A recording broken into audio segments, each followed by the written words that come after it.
Hello, everybody. Welcome back to Being the Odds. It is Wednesday, June 12th, 2024. We are back with our best bets of the day. If you're new to the channel, my name is Zach, and welcome to Being the Odds. Hit that subscribe button, like this video, and notification bell so you never miss a pick. We post these best bet videos every single day, and we're going after our first 15,000 subscribers. Really excited to have y'all here. Let's go win together today. Let's go make some money. To recap yesterday's results, we made some serious money yesterday. We went 4-1 yesterday. 4-0 on the video. Our members only best was the Pirates first 5 minus 0.5. I cannot believe. I don't understand how we can lose when Paul Skeens throws basically a perfect game. Like, I mean, obviously he had 2 hits, but holy crap, he played unbelievable. And we couldn't get one run across. We get one run across, we win. I mean, if you told me that Paul Skeens is pitching a shutout first 5, I think we'd get it, especially against Michaelis, who was terrible.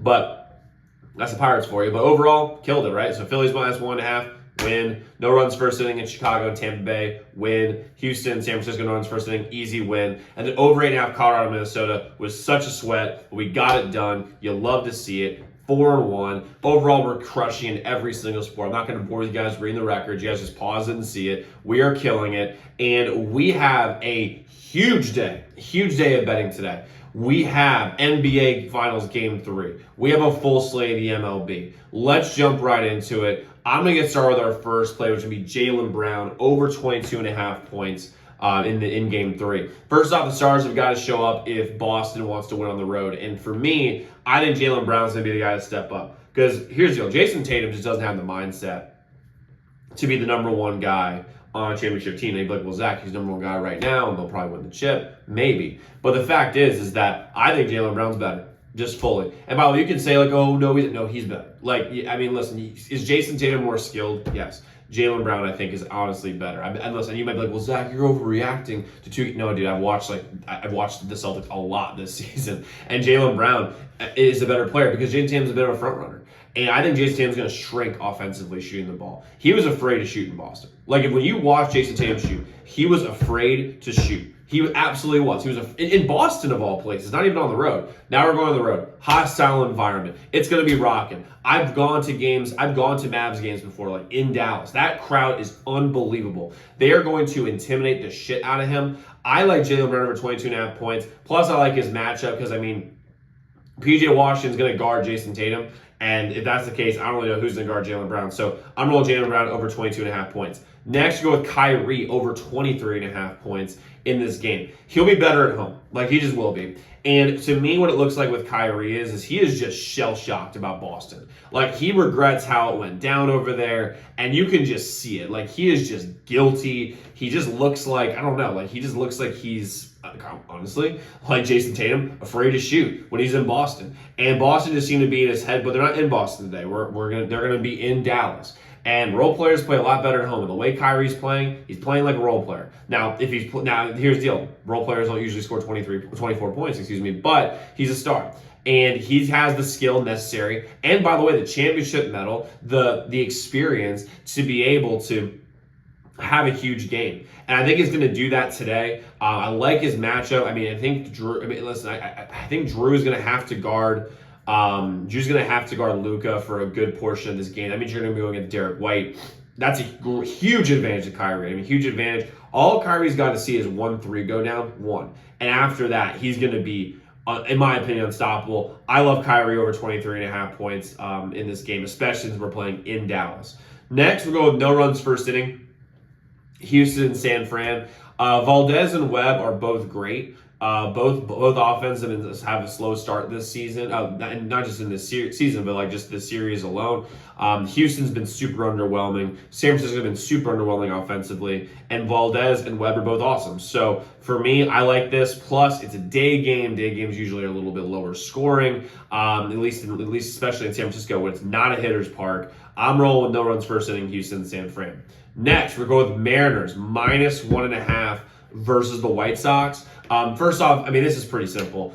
The starting pitching, Miller's better than Cannon. Bryce Miller's just better. Like, he's 2 runs better. Mariners bullpen is substantially superior to the White Sox bullpen. Mariners one of the best bullpens in the league. White Sox one of the worst. But the Mariners lineup is huge because the Mariners lineup is actually, and here's the deal: Mariners aren't a great offensive team, but you're going against bad pitching in the Mariners spot. and you're going against a AAA lineup. I mean, the fact is the White Sox have a lineup that should be a AAA lineup. Maybe outside of a couple players. I couldn't name any of the players on the fucking White Sox right now. I like the Mariners here. They're at home. They're better in every single category that you look at when you're evaluating a game. This isn't hard. I'm rolling the Mariners here -1.5 versus the White Sox.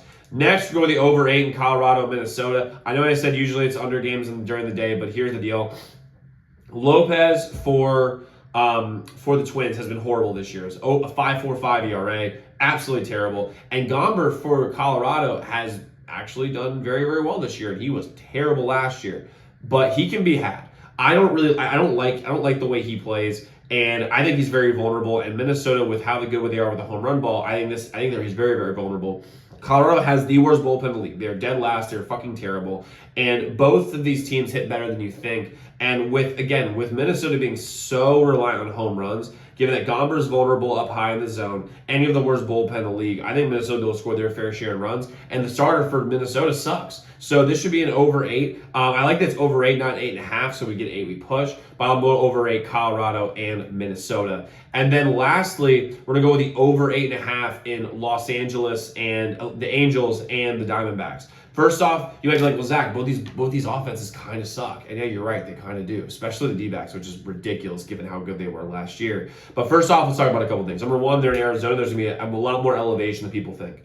The ball travels in Arizona. Also, Sassoni for the D-backs, who's a starting pitcher, is terrible. He is horrible. He's a bad pitcher. I don't know why the D-backs just insist on employing horrible pitching all the time, but here we are. The bullpens for the D-backs is terrible as well. They let up leads all the time, and the Angels bullpen is one of the worst in the league. I think they're second or third worst in the league when it comes to ERA and WHIP. Soriano's okay for the Angels, but kind of like Gomber can be had and has had a history of being terrible. Again, the offenses are not ideal. I'm not going to pretend like they are. Now listen, for the Diamondbacks, they have like the names and like the people. They just haven't performed up to what they did last year. The Angels are hit or miss. Like they're very, very streaky. But given the level of competition they're going to have, in the sense of it's kind of a bad bullpen, bad bullpens, bad pitching, I think that this game goes way over. Plus, when you have the elevation, there's going to be strikes off the bat that may not be hits in other places, but are hits, doubles, and triples and home runs in this game, given the elevation here in Arizona. So I'm rolling the over 8.5 in Angels and D-backs. Now, we just gave you guys 6 plays, but we do have 3 more best bets today. You can get us at zdmbets.com/picks. The website is linked in the comments below. As a member, you get all our members-only plays every single day, which was profitable best bets on a day-to-day basis. On top of that, you do have a direct line to me. So any game you're considering betting, reach out to our hotline number. Get a guaranteed response back by any game you're considering betting. And you get all our free picks on YouTube sent to you before these videos come out. That would take advantage of early lines or the odds. Get the website zdmbets.com/picks, zdmbets.com/picks, zdmbets.com/picks. So guys, let's go lock in those picks. Let's go win together today. Let's go make some money. I'll see you all tomorrow. Make sure y'all check those other videos.